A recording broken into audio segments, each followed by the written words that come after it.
धनगर समाजाच्या आरक्षण संदर्भात आहे ते उपोषण जे आहे ते दीपक भाऊ बोराडे यांच्याकडून आझाद मैदानच्या बाजूला जे आहे सुरू आहे. मात्र जर पाहिलं मोठ्या प्रमाणात धनगर समाजाचे लोक जे आहेत या ठिकाणी आले पाहिले नाही. आझाद परिसर पाहिलं हा जो मुख्य रस्ता आहे तो हा मुख्य रस्ता जो स्टेशनकडे जाणारा रस्ता आहे हा संपूर्ण रस्ता जो आहे तो आपल्याला संपूर्ण रस्ता जो आहे तो रोखलेला आहे आणि ज्या गाड्या आहेत त्या गाड्या संपूर्ण जे आहे पाहायला मिळते. एकच पाहिलं धनगर समाजाच्या कुठेतरी 8वा दिवस जो आहे तो उपोषणाचा आहे. पाहिल्यावर आपण काही उपोषणासाठी बोलण्याचा प्रयत्न करतो.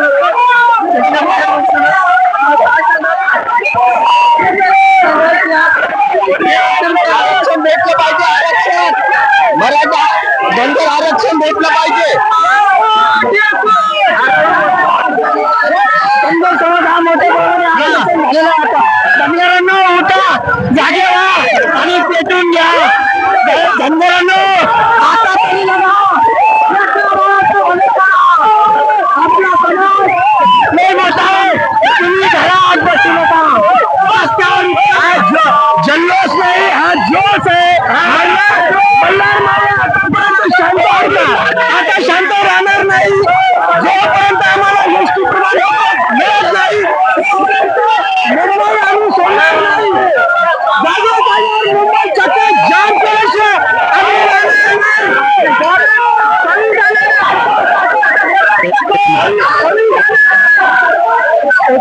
खूप मोठ्या संख्येने धनगर समाजाची जी लोक आहेत त्या रस्ता रोको नाहीये. मी ज्या रस्त्यावर थांबलो होतो तिथून आझाद मैदानात चाललो. हा रास्ता रोको नाहीये. आम्ही रास्ता रोको करणार नाहीये. उपोषण करायचा 8वा दिवस आहे. अथवा आता सरकारनं पाव काय आझाद मैदानात बोलू. आपण आझाद मैदानात बोलू. चला पाहिलं की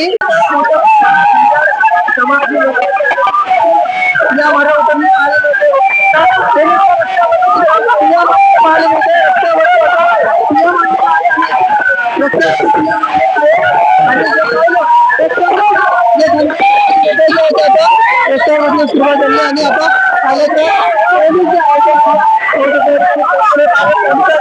आता या सर्वांना जे आहे ते जे आहे ते आझाद मैदान या परिसरामध्ये जे आहे ते जाण्याची विनंती करण्यात येत आहे.